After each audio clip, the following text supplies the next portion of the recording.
Now the revolution sweeping Perth on two wheels. It's not just the Tour de France igniting interest in cycling. As Mark Gibson reports, the sport has been growing for some time, but is now spinning at record levels.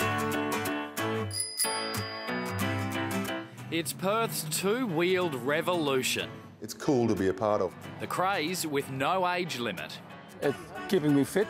I'm 77 years old and I feel like a 27-year-old on the bikes. Once considered a bit nerdy, cycling is now definitely it. It's like the new golf. People are putting down the golf sticks and picking up bikes. And it's not just the Lycra crowd on their carbon fibre bikes from Europe. Come on, boys, let's go. Stephen Napier rides with Perth's over 55 cycling club. I'm only a youngster in the over 55s. So we have riders, a couple into their 80s you've possibly heard of earlier, who've achieved fantastic distances of 200 kilometres in a day, which is really a remarkable achievement. And if you have any doubt about the cycling boom, try visiting a bike shop. This big new store has just opened right in the heart of the CBD, where cashed-up executives flock at lunchtime to spend thousands on the latest bikes and accessories. From a retail perspective, cycling is huge. Glenn Parker Cycles in Nedlands is a long-established bike shop that's seen the popularity of cycling steadily explode. It wasn't cool once upon a time. But now, well, they've never seen business this good. We are selling more lightweight road bikes per capita than we've ever sold before. Families are coming in thinking nothing of spending $1,500 on two bikes for mum and dad, a couple of bikes for the kids, helmets and so forth. Once you've got locks and lights and a drink bottle, $1,500 to $2,000 outfits the family.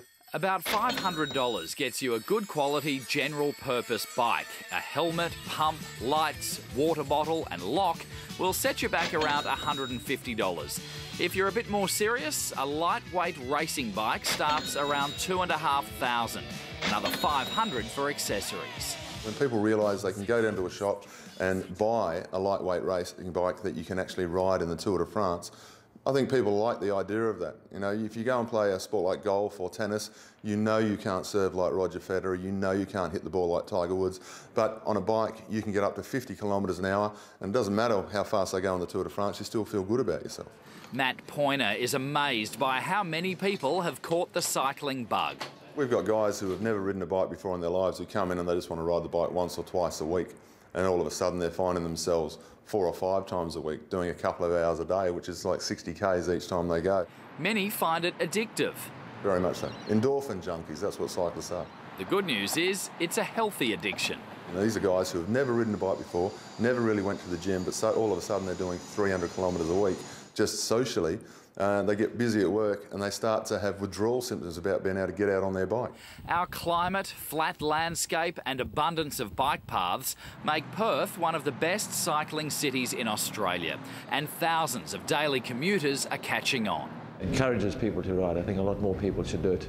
Perth's Central Park Tower boasts the latest facilities for workers to secure their bikes, shower and change for the office. I mean, it makes it so much easier to know that we've got a drying room, so I've got my towel in there, lockers and a decent shower. Yeah, it makes it easy. You ride home, you're happy, you've forgotten your ills of the day and you're ready to play with the kids and love the wife. It's a great way to travel. It's no surprise to long-time cyclists like Bruce Robinson.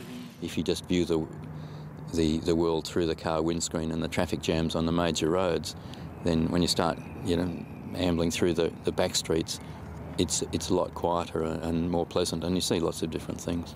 The president of WA's Cyclists Action Group has been using pedal power virtually all his life. A lot of people overweight, obese, getting early onset diabetes and things, and if you just look at the people riding bikes, and generally they're a lot fitter.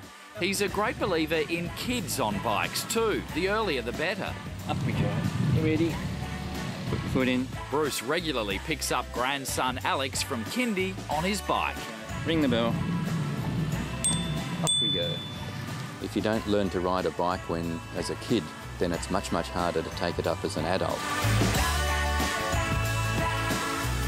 Get the bike out of the shed and take the spiders for a spin and get into it.